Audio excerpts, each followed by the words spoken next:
Pessoal, eu vou passar para vocês aqui, então, de forma sistematizada. Eu estou chamando aqui de trabalho, mas, na verdade, só ficar de uma forma organizada, já que alguns de vocês, inclusive, já conseguiram, né, obter as, as estações, né, para trabalhar. Então, eu vou colocar aqui de forma sistematizada o que vocês poderiam fazer a partir desses dados. Logicamente que são várias possibilidades, mas aqui teria algumas delas, desculpa, e é muito mais para vocês, então, entenderem, na verdade, né, como que vocês podem fazer a aplicação do que foi feito, do que foi estudado em aquela parte de biologia estatística, né?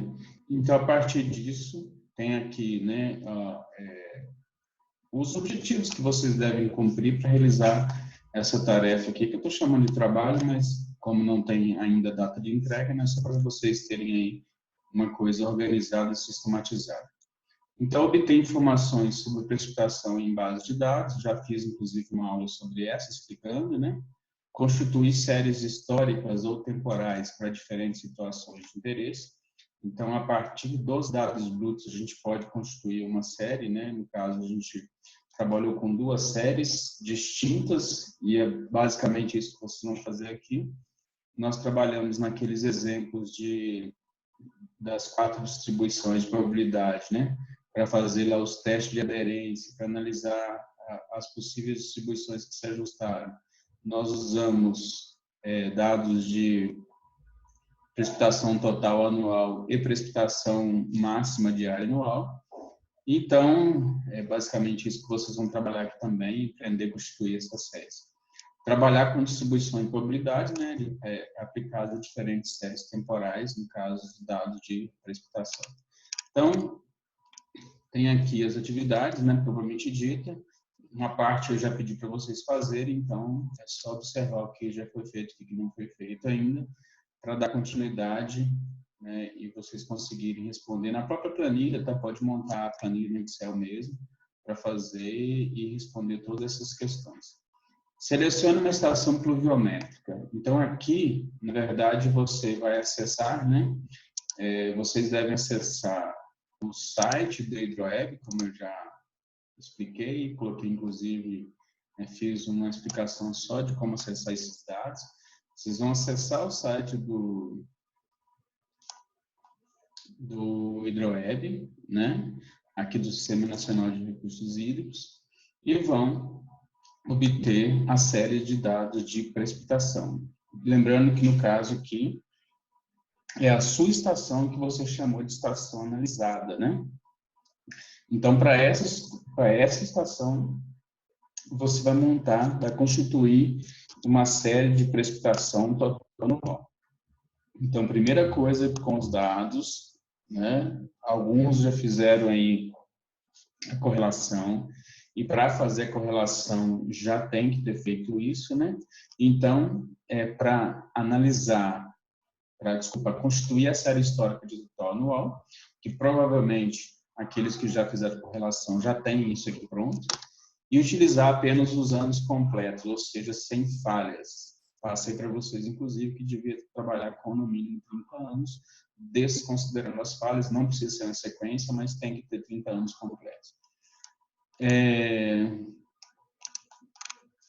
Caso, né, com base, desculpa, na série do item B, ou seja, nessa série total anual, vocês vão fazer alguns procedimentos e com a precipitação máxima diária, vocês vão fazer outros procedimentos. Então, vamos lá. Com base na série do item B, ou seja, a série de precipitação total anual, vocês vão calcular valor de média e desvio padrão dessa amostra. Aqui tem uma pergunta que eu já cheguei a explicar sobre isso, que é perguntando se esse valor pode ser considerado normal climatológica e por quê. Na verdade, aqui eu vou explicar novamente para vocês entenderem.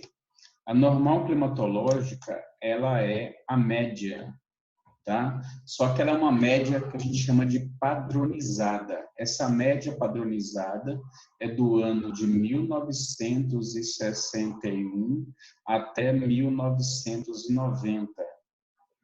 Tá? Por que não tem uma média mais atual? Porque essa média mais atual deveria ser do ano de 1991 até 2020. Então, como a gente não cumpriu ainda esse 2020, a gente trabalha com uma série padronizada de média, né? Que é chamada de normal climatológica, que compreende, então, valores entre o ano de 1961 a 1990. Já tem algumas alternativas para, né, chamando normal climatológica em outros períodos, mas essa ainda é a melhor referência que vocês vão encontrar. Tá? Então, repetindo, normal climatológica é uma média. A diferença é que é uma média de 30 anos com um período comum. Né? Esse período comum é de 1961 a 90. Então, o que vai acontecer? Vamos supor que você está trabalhando com uma estação que começou em 1940, tá? E tem até o ano de 2020. Se tiver completo de 1961 a 1990, onde for preciso calcular média, você calcula de 1940 a 2019, desvio padrão, tudo normal, né? Tudo dessa forma, original, de longo período. Mas quando for calcular a normal climatológica, aí você utiliza só os dados de 1961 a 90. Então, repetindo, se a sua série, por exemplo, tem de 1940 até 2019, média e desvio padrão é nesse período todo. Normal climatológica é dados de 61 até 90, ou seja, 30 anos de dados. E esses dados são padronizados, esse período é padronizado, né? Melhor dizendo, não os dados, mas o período, né? É padronizado em função da orientação da Organização Mundial Meteorológica. Tá? Então, a diferença entre uma média qualquer e normal climatológica é isso. E por que eu peço para vocês trabalharem com no mínimo 30 anos de dados?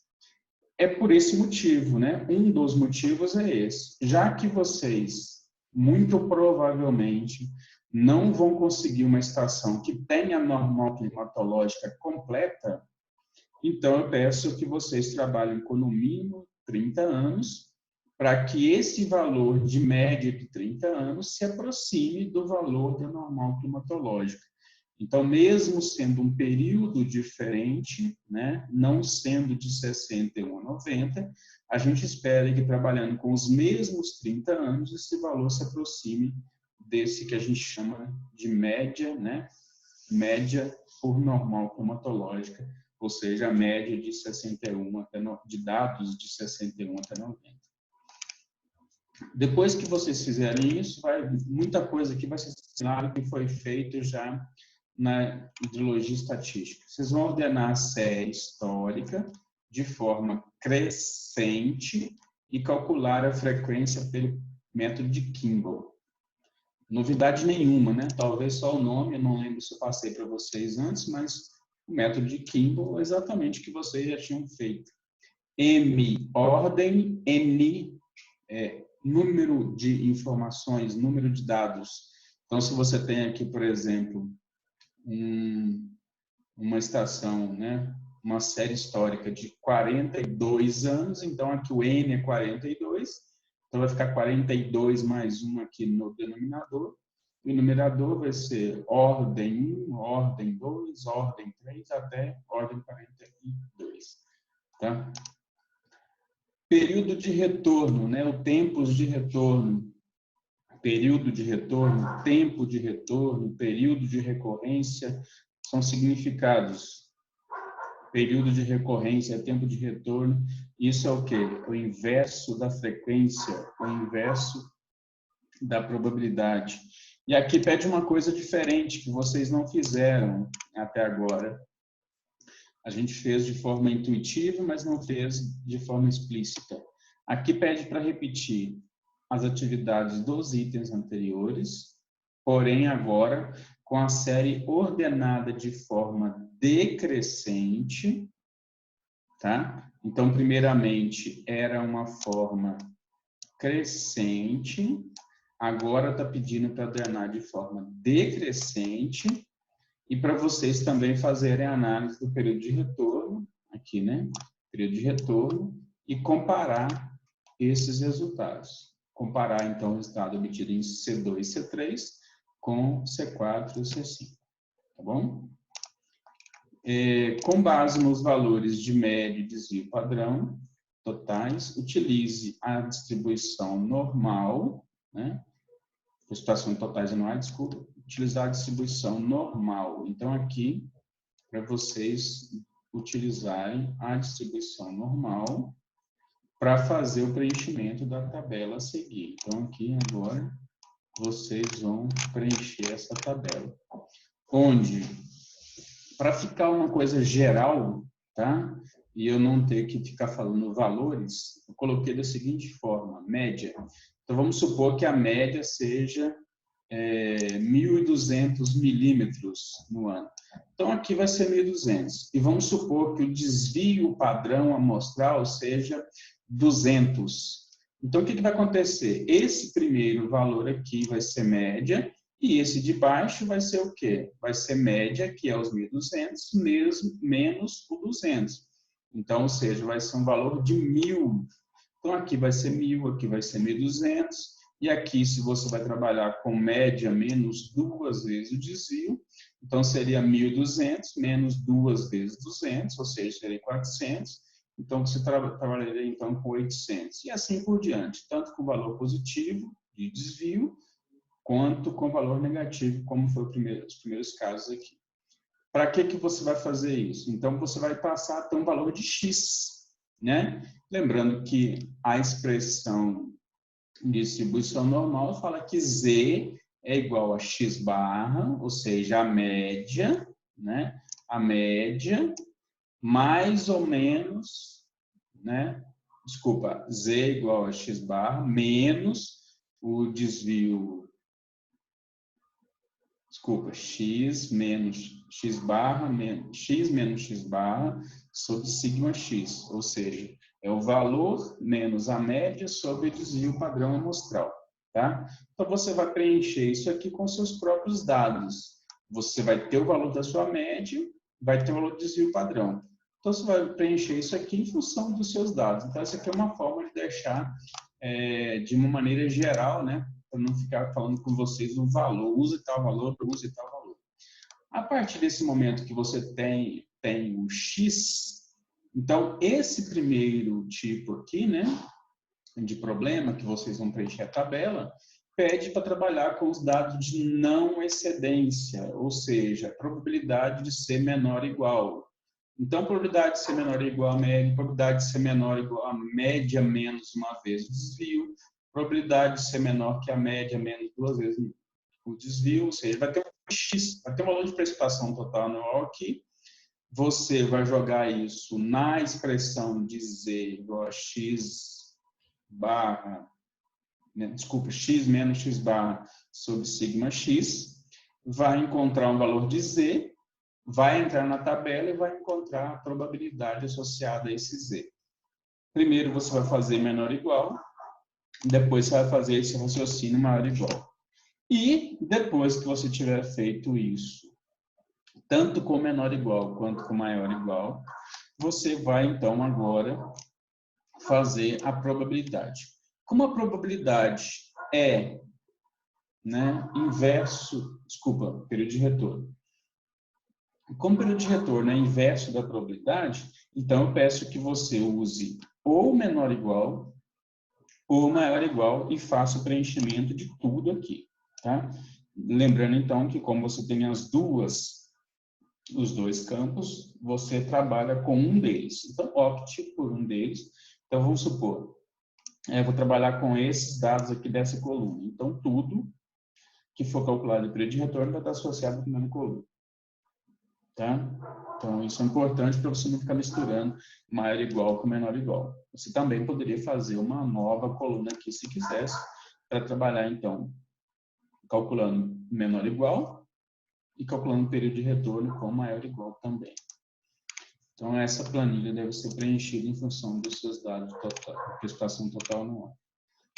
Com base, agora uma outra parte, né? Com base nos valores de médio desvio padrão da série de precipitações totais anuais, utilizar novamente, né? Continua aqui utilizando a distribuição normal e preencher a planilha. Qual que é a diferença agora? A diferença agora é que você tem a probabilidade, e tendo a probabilidade, você vai chegar no valor de X.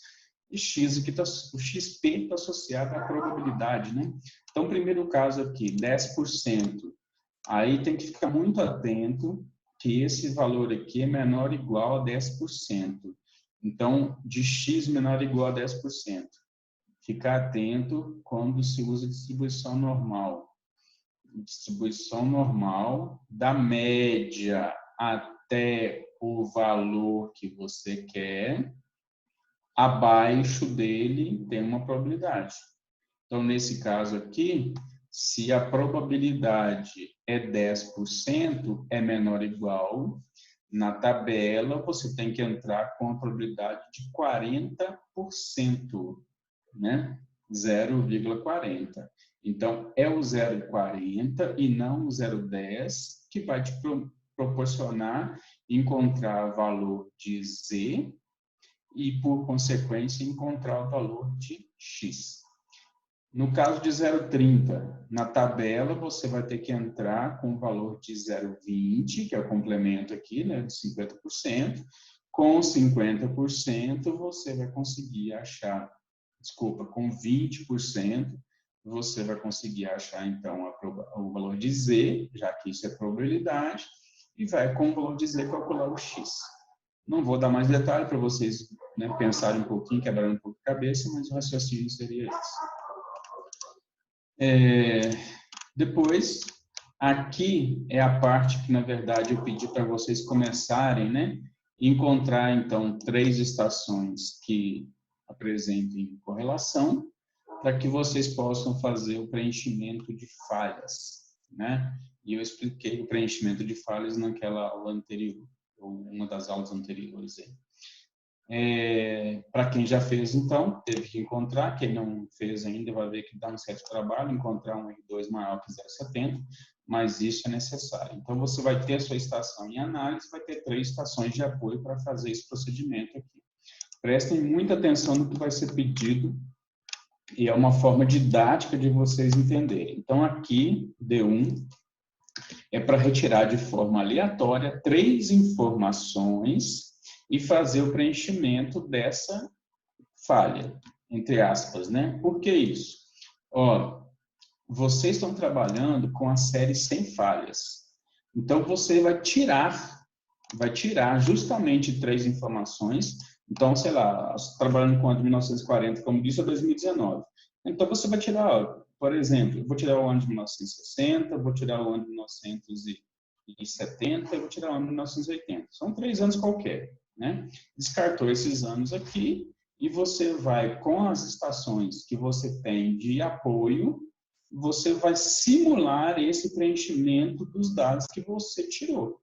E, a partir disso, você, então, vai mostrar, pelos 3 procedimentos diferentes, pelos 3 métodos de preenchimento de falhas, que eu falei numa das aulas anteriores, você, então, vai preencher esses dados e vai verificar se os valores que você encontrou está longe ou está perto do que você está encontrando que estava na sua série histórica, que já estava na sua série histórica. Lembrando que isso aqui é uma forma didática, né?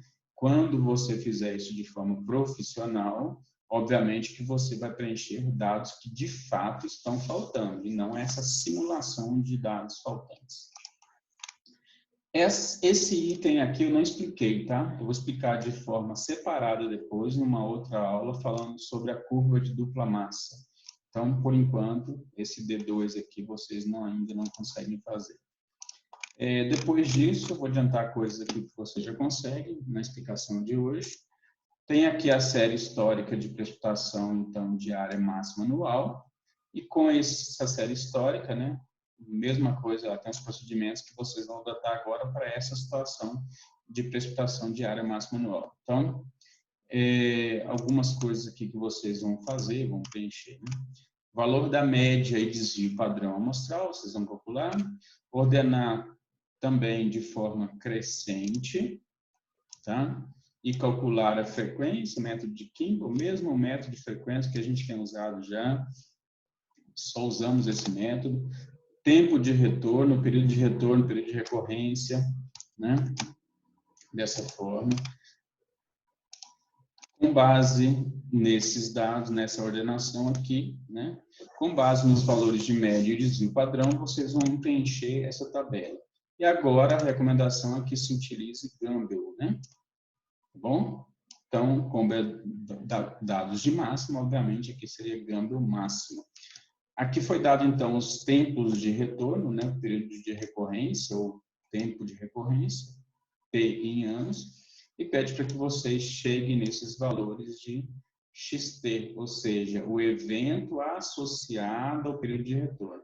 No caso aqui, como o evento é a precipitação de área máxima anual, ele vai estar associado, então, a esse tempo de retorno, ou a esses tempos de retorno que eu estou me referindo aqui. Tá bem? Então, isso que vocês vão fazer para preencher essa tabela. Então, lembrando que, mais uma vez, vocês vão ter que recorrer ao roteiro de teste de aderência para poder fazer, por exemplo, essa parte aqui, tá? É bom sempre ter ele em mãos lá para não ficar perdido. Depois disso, uma outra coisa que eu pedi para vocês fazerem, né? Está aqui sistematizado, então, tendo o valor, agora tem o evento, chegar no período de retorno. Então, tendo o evento, vocês vão calcular o período de retorno. O XT aqui, então, indica que, né, é associado ao período de retorno. Então, precipitação de área máxima anual associada ao tempo de retorno, ou período de retorno, período de recorrência, de 40 milímetros, de 80, 140 e 180. Lembrando que isso aqui, então, tudo é feito com valores de máxima diária anual ou diária máxima anual. Então, vocês conseguem fazer isso pelo conhecimento que tem até agora. Esse último item aqui, ele até precisa ainda de uma explicação, mas eu vou fazer a explicação aqui no próprio material. Aqui vocês vão preencher o que a gente conhece como grau de risco, tá? O risco de uma obra, né? Quando a gente fala de uma obra, a gente fala em vida útil, e nessa vida útil pode acontecer um problema caso, né, ocorra um evento maior do que aquele que está associado à vida útil. Então, vida útil está, na verdade, relacionado com o período de retorno. Então, o período de retorno de 5 anos é para uma obra que tem a vida útil de 5 anos. O período de retorno aqui, então, por exemplo, né, de 50 anos está associado a uma obra que tem um período de retorno de 50 anos. Então, essa coluna aqui é o número de anos, é o período de retorno, mas quer dizer, então, que a obra que você está projetando está associada a esse período de retorno aqui. Ou seja, em média, o evento que você está esperando no seu projeto ocorre, em média, cada 5 anos, em média, cada 10 anos, em média, né? A cada 30 anos e assim por diante até 200 anos. Então, aqui foi só a sugestão de períodos de retorno, né, para que vocês possam fazer o preenchimento. Então, com Gumbel máximo, vocês vão conseguir preencher. A partir dessas informações aqui, vocês conseguem preencher, obviamente, e dos seus dados, né, vocês conseguem preencher essa tabela aqui. Tá? A partir desse momento, aqui, por exemplo, vocês não saberiam preencher, mas eu vou explicar justamente agora, então, o que significa isso. Aqui é o seguinte, esse J, né, que a gente está chamando aqui, então, de grau de risco, esse J, para vocês calcularem, vocês vão ter que usar essa equação aqui, onde envolve probabilidade e envolve N, que seria a vida útil. Então, de certa forma, ele é bem simples de você fazer o cálculo e eu vou explicar o que significa isso em termos de interpretação. Então, vamos lá. Vamos pegar aqui um exemplo para todo mundo entender. Então, vamos supor que eu vou pegar aqui 30 anos e vou analisar aqui 50 anos. Ou seja, para preencher esse dado aqui que eu coloquei, esse retângulo em azul, de 50 anos. Então, o que significa isso? Significa o seguinte, que, lembrando que como P, né, é o inverso do período de retorno, então aqui, nesse local, deixa eu colocar aqui para vocês, então nesse local onde tem P, na verdade vai entrar o valor de 1 sobre T. 1 sobre T, 1 sobre período de retorno é igual a P. Então, aqui ficaria o quê? Nesse exemplo, ficaria 1 menos 1 menos, né? 1 sobre 30, e aqui o N seria 50. Ou seja, o que significa isso em termos de interpretação? Que uma obra que é esperada, em média, para cada 30 anos, qual o risco, né, de acontecer um evento que vai superar o que é esperado nesses 30 anos, um evento que é esperado nos próximos 50 anos. Então, repetindo, um evento que em média, acontece a cada 30 anos, qual o risco dele acontecer nos próximos 50? Vamos fazer outra interpretação. Um evento aqui, ó, aqui para 1 ano. Qual o risco, né, de um evento esperado para 30 anos ocorrer no próximo ano?